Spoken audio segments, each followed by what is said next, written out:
तो गिल साहब कुछ बातें कहते हैं, तो मैं आपकी स्क्रीन पर कर रहा हूँ। गिल साहब, जी सर, जी सर। इनको पढ़ के सुना दीजिएगा। चलो पढ़ सकता हूँ। दोस्तों, कई बार क्या रहता है भी, मैं अक्सर ही ऐसे बोलता हूँ, बंदे को शारीरिक और मानसिक रूप पर रहना चाहिए जब भी हम किसी कार्यक्रम में रहते हैं। तो उसका एक ये भी एक पार्ट है कि अगर आप सुबह अपना बिस्तर छोड़कर चेयर पे बैठेंगे ना, तो कहीं ना कहीं थोड़ा अलर्टनेस रहती है। और दूसरा, मैंने कल भी जिक्र किया था, वही रेपिटेशन में है कि जब भी आप इस सेशन में रहते हो तो कोशिश कीजिएगा भी कोई भी कॉल ना रिसीव करें। तो उससे क्या रहता है, वो दो तरीके से इफेक्ट रहता है। एक तो आपका फोन डिस्कनेक्ट हो जाता है, और दूसरा क्या रहता है भाई, वो अब सामने वाला बंदा पता नहीं कौन सी बात कहेगा, और जो आपकी कहीं ना कहीं एकाग्रता बढ़ी है बड़ी मुश्किल से, क्योंकि ये मन है बड़ा चंचल रहता है। बैठे कहाँ होते हैं, घूमते कहाँ रहते हैं।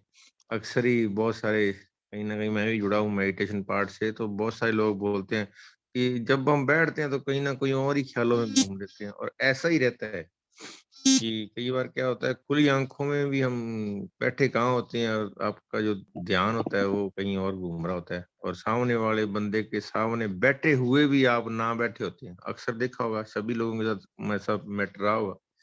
एक छोटा सा वाक्य फिर मेरे को सर ने बता दी तो मेरे को भी याद आ गया। कहीं हम एक बार ऐसे कोई दोस्त बैठे थे, तो कोई चर्चा चल रही थी।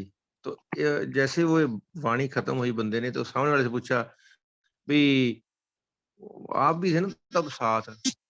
तो आप यकीन मानोगे, वो एकदम से ऐसे बोला है, मतलब एकदम से ऐसे जैसे कि कहीं वो मतलब सुरती से आया हो। तो वो कहते क्या हुआ? वो कहता है मैंने तो आपकी एक बात भी नहीं सुनी। क्या कहा आपने? दोस्तों, ऐसा होता है। इसलिए सर ने जो लिखा है बहुत बढ़िया है कि अगर आप चेयर पे बैठते हो तो अलर्ट रहोगे, कॉल नहीं सुनोगे तो आपका और एकाग्रता बनी रहेगी। पता नहीं कौन सी पूरे सेशन में कौन सी एक बात पूरे का पूरा आपका वो मतलब लाइफ चेंज कर दे।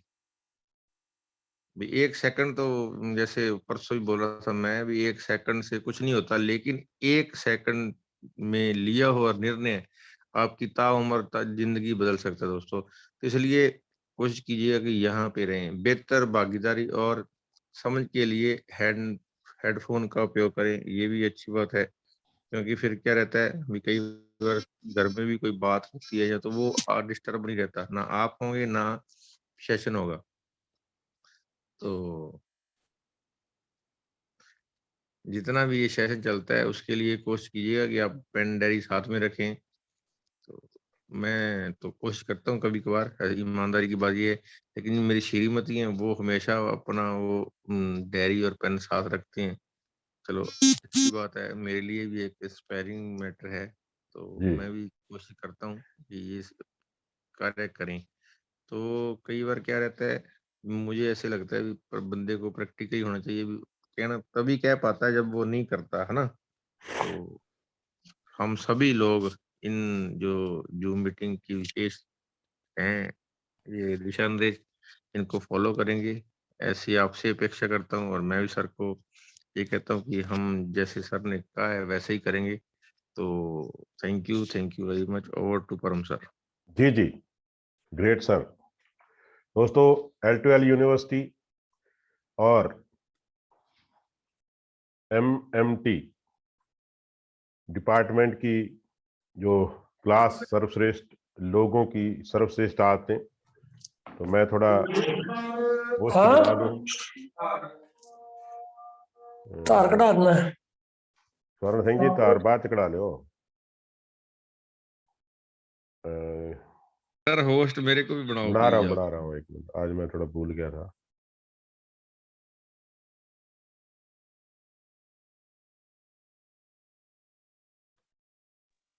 ये देख लिए एक मतलब लाइव ऐसे हो गया सेशन, क्योंकि वक्ता का भी लिंक टूट जाता है। हम्म। अब देखिए, कुछ साथी ऐसे हैं जो जब जुड़ते हैं तो कृपया जुड़ते ही अपना जो माइक है उसको ऑफ रखें। जी गिल साहब, ध्यान रखिएगा, आप तो होस्ट हो। जी सर, शुक्रिया शुक्रिया। तो हाँ, यहाँ से मुझे एक स्वर्ण सिंह जी की अच्छी बात याद आ गई कि वो सुबह बहुत जल्दी उठते हैं, नहाते हैं, पूजा पाठ करने के लिए गुरुद्वारा जाते हैं। उसके बाद घर का जो, क्योंकि इनके घर के अंदर 4 मेंबर हैं, एक बेटा, एक बेटी और एक इनकी मिसेज। देखिए, तीनों ही एक तरह से चारपाई पे हैं। बेटे का एक्सीडेंट हो गया था, वो चारपाई पे पड़ा है, लेकिन अब वो ठीक है। इनकी जो बिटिया रानी है, उनके आगे वो एक और बिटिया रानी यानी इनकी दोहती पैदा हुई है, तो उनको भी संभाल रहे हैं। और इनकी जो श्रीमती जी हैं, उनके घुटनों के अंदर कोई प्रॉब्लम आई है, तो उनको भी संभाल रहे हैं दोस्तों। उनको भी संभाल रहे हैं, उनके साथ जो इन्होंने जो पशुओं से प्यार करते हैं, उनका भी मतलब पूरा काम देख रहे हैं। और इतना करने के बाद इनका डेडिकेशन देखिएगा, इतना करने के बाद भी सरदार स्वर्ण सिंह फ्रॉम डबवाली, उसके बावजूद भी पूरे तल्लीनता से, पूरे गौर से इस जूम क्लास को सुनते हैं। सैल्यूट है मिस्टर स्वर्ण सिंह जी आपको। तो दोस्तों, हमने 2 चैप्टर देखे, सफल लोग सपने देखते हैं, सफल लोग लक्ष्य निर्धारित करते हैं। तो इन दोनों चैप्टर्स पे क्या देखा, उनका थोड़ा सा अपने ध्यान देखेंगे कि पहला चैप्टर सफल लोग सपने देखते हैं। सबसे पहले मैंने बात की थी the Wright brothers, Wilbur and Orville Wrights. तो इनका सपना क्या था? आज अपने वो जो होमवर्क रिवीजन जिसको बोलते हैं, वो रिवीजन कर रहे हैं। पेपरों से पहले 1 दिन की छुट्टी होती है 2 दिन की रिवीजन के लिए। तो 1878 के अंदर इनके पिता ने इनको एक खिलौना लाकर दिया था, जब ये छोटी उम्र के थे, खेलने के लिए। तो उस खिलौने को देखते हुए इन्होंने एक सपना देखा कि हम भी हवाई जहाज के अंदर उड़ेंगे। उस समय तक लोग बंदे ऊपर नहीं जाते थे दोस्तों उड़ने के लिए। तो इनका जो सपना देखा, उस पर मेहनत की, वो हमने देखा कैसे मेहनत की। तो 17 दिसंबर 1903 को जो राइट बंधुज थे, 36 साल के बिल्वर और 32 साल के ऑरविले, उन्होंने उस जो सपने को पूरा कर लिया। यानी उड़ाने का जो जहाज उड़ाने का, जो विमान उड़ाने का, पहली स्वचालित विमान को उड़ाने का जो सपना है, वो 17 दिसंबर 1903 को राइट बंधुओं ने पूरा कर लिया। ये अपने देखा। उसके बाद अपने देखा वाल्टर एलियास डिज्नी, जो कि अमेरिका के बहुत अच्छे फिल्म निर्माता थे, निर्देशक थे, पटकथा लेखक थे, कार्टूनिस्ट थे और बिजनेसमैन थे बहुत बड़े। तो उन्होंने क्या सपना देखा? उनकी जो 2 बेटियां थी, डाइनिन और शेरन, वो एक दिन लॉस एंजलिस के गिफ्ट पार्क के अंदर झूले पे झूल रही थी, और उनके जो चेहरे पर जो खुशी थी, वो बला की खुशी थी। यानी बेफिक्री वाली, मदमस्त फिक्री, जो फकीर वाली जो खुशी थी उनके चेहरे पर। तो उनको देख के वाल्टर डिज्नी ने सपना लिया कि मैं भी एक ऐसा मेरे सपनों का पार्क बनाऊंगा, जिसके अंदर जो भी लोग आएंगे उनको पूरी दुनिया में सबसे ज्यादा खुशी प्राप्त होगी दोस्तों। और उन्होंने सपनों के अंदर ही उसका नाम, अपने डिज्नी से नाम सोच लिया कि मैंने उसका नाम डिज्नीलैंड रखना है। बहुत सारी मुश्किलों, चुनौतियों, मुसीबतों का सामना करते हुए इस पार्क का निर्माण 16 जुलाई 1954 को हुआ। 254 है ये। और 7 जुलाई 1955 को डिज्नी का डिज्नीलैंड सबके लिए खोल दिया गया, यानी जनता को समर्पित कर दिया गया। तो राइट बंधुओं ने उड़ने का सपना देखा, उसको पूरा किया। वाल्टर डिज्नी ने सपनों का पार्क देखा, जहां उस जगह पर आके हर बंदा पूरी दुनिया से ज्यादा खुशी महसूस के, उसको 1 साल के अंदर ही उन्होंने पूरा किया। तीसरी बात जो मैंने बताई थी, वो KJ अल्फोंस, जोसेफ कनंथम अल्फोंस, जो कि भारत के रहने वाले, ठीक है ना, जो बाद में इंडियन सिविल सर्वेंट, वकील, पूर्व केंद्रीय मंत्री, कल्चर और टूरिज्म, और वर्तमान के अंदर राज्यसभा MP हैं। दोस्तों, इन्होंने क्या सपना देखा कि ये पढ़ने के अंदर बिल्कुल बिल्कुल बिल्कुल ही कमजोर थे, निहायत जिसको अपने कहते हैं कमजोर। और इनके जो टीचर्स थे उन्होंने इनके माँ बाप को कह दिया था कि आपका बच्चा पढ़ाई के अंदर कभी भी कामयाब नहीं हो सकता। तो लोग इनकी खिल्ली उड़ाते, जो साथ वाले बच्चे इनकी खिल्ली उड़ाते, कमजोरू कमजोरू कहते उनको। टीचर्स कहते थे भी आप एक क्लास के अंदर पेपर मत दो, उसकी 2-3 साल तैयारी करो, फिर उसके बाद तीसरी चौथी पांचवी छठी इस प्रकार पेपर दो। लेकिन ये 10वीं तक, जब 10वीं में थे तो भी इनको मना किया गया कि आप पहले 1 साल तैयारी करो, उसके बाद अगले साल फिर देना। लेकिन उनको दरकिनार करते हुए तो ये परीक्षा में बैठे और आश्चर्यजनक रूप से पास हुए दोस्तों। तो जब ये आश्चर्यजनक रूप से पास हो गए तो इन्होंने एकांत में बैठ के एक सपना देखा, सोचा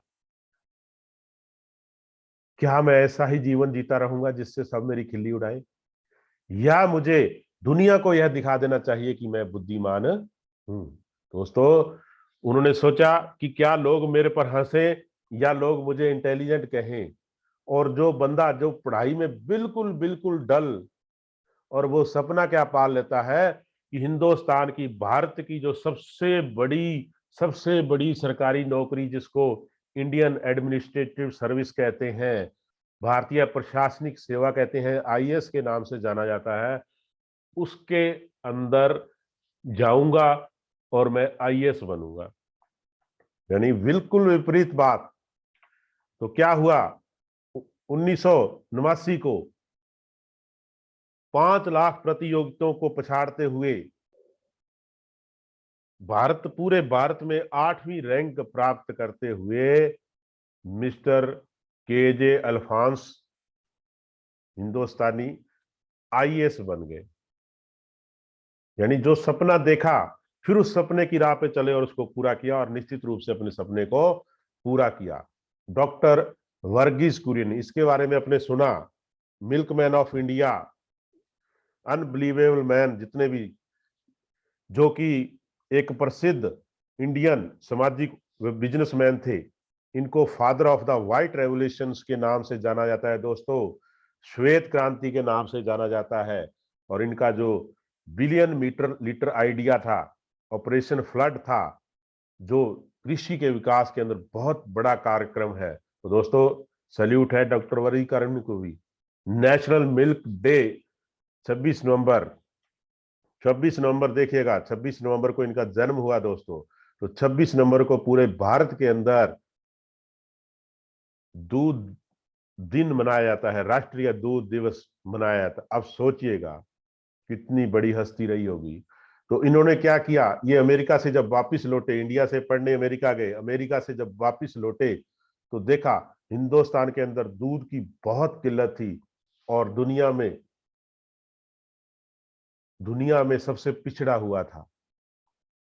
तो इन्होंने सपना क्या देखा कि भारत जो दूध की किल्लत की बजाय पूरी दुनिया के अंदर सबसे बड़ा दूध उत्पादक देश बन जाए। और अपने सपने को पूरा करने के लिए डॉक्टर वर्गीस कुरियन ने 1970 के अंदर एक अनबिलीवेबल अननेचुरल कार्यक्रम को लॉन्च किया, और उस अपने जो सपना था उसका नाम रखा ऑपरेशन फ्लड। फ्लड का मतलब बाढ़ होता है, कि नदियां, बाढ़ की नदियां बह जाएं, दूध की नदियां बाढ़ की तरह बह जाएं। दोस्तों हुआ क्या, 1968-69 के अंदर यहाँ भारत का जो वार्षिक दुग्ध उत्पादन वो मात्र केवल 23.3 मिलियन टन था। वो 2006-07 में बढ़कर 110 मिलियन टन हो गया। और डॉक्टर वर्गीस कुरियन के ऑपरेशन फ्लड से भारत दुनिया का सबसे बड़ा दुग्ध उत्पादक देश बन गया, अमेरिका को भी पीछे छोड़ दिए। कितना बड़ा सपना। यानी पूरे हिंदुस्तान के अंदर दूध उत्पादन, इसमें बहुत सारा उनका योगदान, बहुत सारे लोगों को रोजगार मिला। सर रॉजर गिलबर्ट बेनिस्टर, इनके बारे में अपने पढ़ा, जो इंग्लिश न्यूरोलॉजिस्ट थे, डॉक्टर थे एक, उन्होंने एक उल्टा ही सपना पाल लिया। 1950 के दशक तक जितने भी एथलीट दौड़ते थे वो 1 मील की दौड़ जो है वो 4 मिनट के से में नहीं दौड़ पाते थे। यानी 5, 6, 7, 8 मिनट का समय लेते थे। इससे पहले एक बंदे और ने 5 मिनट के अंदर इसको दौड़ पूरा किया था। तो जो अंग्रेज धावक थे रॉजर बेनिस्टर, उन्होंने 1946 के अंदर 17 वर्ष की उम्र में मात्र इसको एक चुनौती के रूप में लिया और सपना देख लिया कि मैं एक दिन 4 मिनट में 1 मील की दौड़ पूरी करके दिखाऊंगा, और रोज सपने के अंदर विजुअलाइजेशन करते, इमेजिनेशन करते उसको पूरा किया। तो दोस्तों 1956 के अंदर वेनिस्टर ने 1 मील की दूरी मात्र 3 minute 59 second 4 micro minute second के अंदर पूरी कर दी। यानी उन्होंने उस इतिहास को, उस मिथ्या को, उस अनबिलीवेबल काम को तोड़ दिया जो रॉजर वेनिस्टर तो उनका सपना जो तब लोगों ने असंभव मानकर छोड़ दिया था कि 1 मिनट की जो 1 मील की जो दूरी है वो 4 मिनट में नहीं पूरी हो सकती, उस सपने को दोस्तों उन्होंने पूरा किया। कुमार पलाना भारतीय जो बाद में अमेरिका चले गए, वहां बस गए, जो कि बहुत बड़े इंडियन अमेरिकन कैरेक्टर एक्टर थे, कॉमेडियन थे, विविध तरह की मिमिक्री करते थे, मिकी माउस क्लब के परफॉर्मर थे, जो जादूगर थे, सर्कस के अंदर जो प्लेट घुमाने का, तस्तरी घुमाने का काम करते थे। दोस्तों उनका क्या सपना था, 1931 के अंदर मात्र 13 साल के अंदर उन्होंने सपना देखा कि मुझे बॉलीवुड का स्टार बनना है, मुझे फिल्म का हीरो बनना है, और उसके लिए घर छोड़ दिया और बॉम्बे के लिए कूच कर दिया। उस समय मुंबई का नाम बॉम्बे हुआ करता था। 1931 में 13 साल की उम्र में, उम्र कम होने के कारण उसको उनको निकारते गए, फिर वो आगे बढ़ते गए अमेरिका गए, इस प्रकार अपने संघर्ष को जारी रखा। दोस्तों तो 1995 के अंदर एक फिल्म आई यूएसए के अंदर, बॉटल रॉकर्स, जिसके अंदर कुमार पलन्ना को फिल्म में रोल मिला। जी हाँ, कुमार पलन्ना का सपना सच हुआ। अब देखिए 1931 के अंदर 13 साल की उम्र में सपना देखा, 1931 में 1918 में जन्म हुआ, तो अपनी उम्र के 77 वर्ष पूरे करने पर, यानी अपने सपने के 64 वर्ष बाद, 13 साल की उम्र में सपना देखा, उसके 64 वर्ष बाद 77 वर्ष की उम्र में उनका सपना पूरा हो गया। दोस्तों धैर्य, पेशेंस रखा उन्होंने। उसके बाद हमने देखा सफल लोग लक्ष्य निर्धारित करते हैं। छिन्ना पल्लई जो कि लक्ष्य रखती हैं, क्या रखती हैं, मदुराई तमिलनाडु के एक छोटे से गांव, पुलिसरी की अनपढ़ लड़की दोस्तों, बेहद गरीब परिवार में जन्म लेने वाली, 40 साल तक धान के खेतों में मजदूरी करने वाली, जब उन्होंने देखा साथ में अपने जो वहां का जो महिलाएं थी, बच्चे थे, बुजुर्ग थे, वो बहुत ही फटेहाल तंग जिंदगी जी रहे थे, कर्ज के बोझ तले दबे हुए थे, तब उन्होंने एक सपना, एक लक्ष्य लिया कि मैं अपने समुदाय की गरीब और अशिक्षित महिलाओं के जीवन में सुधार लाना है मुझे। उन्होंने अपने आप से एक लक्ष्य रखा। छिन्नापल्लई इंडियन तमिलनाडु मदुरई गांव, शहर के एक छोटे से गांव, पुलसर की अनपढ़ लड़की, जिनको रहने के लिए घर नहीं पूरा, बरसात में छत टपकती, ऐसे समुदाय से क्या ठानती है कि मुझे अपने पूरे समुदाय की महिलाओं का जीवन बदलना है। दोस्तों कितना बड़ा लक्ष्य है, उस लक्ष्य को पूरा भी करती है। वो 10 लोगों से 10 रुपए इकट्ठा करती है प्रति माह, और उसमें जिसको ज्यादा जरूरत होती है उनको देती है। इस प्रकार करते करते उनका समूह, जो कि कॉलंजियम के नाम से था, मशहूर हो गया। 2013 के अंदर उसकी 4 लाख संख्या पार कर गई दोस्तों, जो 10 लोगों से 10 रुपए से शुरू किया और 9 राज्यों तक फैल गया। दोस्तों उनको इस माइक्रो क्रेडिट की अवधारणा के लिए और समुदाय की महिलाओं की समस्याओं को हल करने के लिए 2001 के अंदर जो माता जीजाबाई स्त्री शक्ति पुरस्कार तत्कालीन भारत के प्रधानमंत्री अटल बिहारी वाजपेयी द्वारा दिया गया, और सोचिएगा कितना बड़ा काम किया होगा कि भारत के प्रधानमंत्री उस समय के अटल बिहारी वाजपेयी उस अनपढ़ गवार गरीब लड़की के चरणों में गिर गए, उनके पैर छुए, उनसे आशीर्वाद लिया। तो दोस्तों कितना बड़ा लक्ष्य लिया और उसको कैसे मुसीबतों के साथ पूरा किया होगा, आप सोचिएगा। ब्रूस ली के बारे में अपने जाना, सबसे छोटी उम्र के अंदर और सबसे महान मार्शल आर्ट के जन्मदाता। उन्होंने एक लक्ष्य रखा, इन माई ओवन प्रोसेस। 9 जनवरी 1970 को उन्होंने अपने को ही संबोधित करते हुए एक चिट्ठी लिखी और चिट्ठी में लिखा कि 1980 तक, 1970 में देखिएगा, 1970 में चिट्ठी लिखी कि 1980 तक मैं अमेरिका में पूर्वी देश का सबसे जाना माना मूवी स्टार बन जाऊंगा और $10 मिलियन की कमाई कर चुका होऊंगा। और उस चिट्ठी को पोस्ट किया पोस्ट ऑफिस में जाकर अपने ही घर के पते पर, यानी अपने लिए ही उन्होंने चिट्ठी लिखी, अपने लिए चिट्ठी लिखी 1970 में कि मैं 10 साल के अंदर अंदर चाइनीज स्टार यानी बन जाऊंगा अमेरिका के अंदर। और मात्र 3 साल के अंदर ही दोस्तों 1973 तक ही अपने बेजोड़ अभिनय और अपनी मेहनत, अपने कर्मों के सदका उन्होंने उस लक्ष्य को पूरा किया और दुनिया भर में मशहूर हो गए। आज कोई भी ऐसा लीडर, कोई भी ऐसा सफल व्यक्ति नहीं है जो इनका नाम नहीं लेता हो दोस्तों। मार्शल आर्ट के जन्मदाता जिम कैरी, जेम्स ह्यूगन कैरी, जो कि कैनेडियन अमेरिकन एक्टर थे, कॉमेडियन थे, प्रोड्यूसर थे और आज जिनकी जो नेटवर्थ है $180 मिलियन है दोस्तों। लक्ष्य क्या रखा? बचपन बहुत ही बेहद गरीबी में गुजारा। एक नगर पालिका की जो वैन थी उसके अंदर ऐसी स्थिति आ गई, उसके अंदर गुजारा करना पड़ा, चौकीदारी का काम करना पड़ा, दिन रात अथक मेहनत करनी पड़ी रोजी रोटी कमाने के लिए। और 1990 के अंदर एक लक्ष्य रखते हैं, चेक निकालते हैं, उस पे रकम भरते हैं $10 मिलियन और जो उसका निर्धारित स्थान है, जो डिस्क्रिप्शन है उसमें लिखते हैं अभिनय की सेवाओं के बदले और तारीख की जगह लिखते हैं 1995 का शुक्रिया। 1990 के अंदर एक लक्ष्य लेते हैं कि मुझे 1995 में $10 लाख का कमाई होगा। तो दोस्तों मात्र 3 साल बाद भी यानी 1993 के अंदर ही उनको एक फिल्म मिलती है डम्ब एंड डम्बर, और उसकी एवज में जो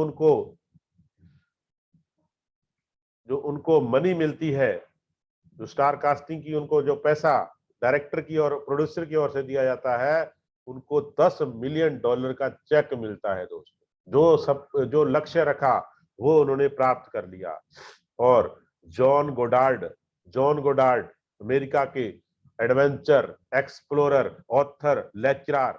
लक्ष्य क्या रखा? 1940 के अंदर 15 साल की उम्र के अंदर 127 लक्ष्य रखते हैं। किस लिए रखते हैं? कि जब वो लोगों को सुनते, बुजुर्गों को सुनते और उनको सुनते, वो कहते बुजुर्ग मुझे पता था कि व्यस्त बातें करते हैं, ओ अगर मैं ऐसा करता। यानी जब उन्होंने लोगों को यह कहते सुना कि काश काश काश मैं ऐसा कर पाता, तो उन सभी बातों को सुनते सुनते उन्होंने 127 1940 के अंदर लक्ष्य लिख लिया। 2013 के अंदर 86 वर्ष की उम्र के अंदर उनकी मृत्यु हुई, लेकिन अपनी मृत्यु से पहले वो 127 में से 120 लक्ष्य को पूरा कर चुके थे दोस्तों। दुनिया के एकमात्र इंसान जिन्होंने इतने बड़े लक्ष्य लिए, नील नदी की लंबाई कितनी है इसकी खोज उन्होंने की थी। तो दोस्तों आप अपने बारे में सोचें, क्या मैंने कोई सपना देखा? क्या मैंने कोई लक्ष्य लिखा? क्या मैंने लक्ष्य प्राप्ति हेतु कोई योजना बनाई? आपने इनकी जीवनी से क्या सीखा? सवाल मांगी सर के जवाब आपके। Over to mister Lakhvir Singh Gill.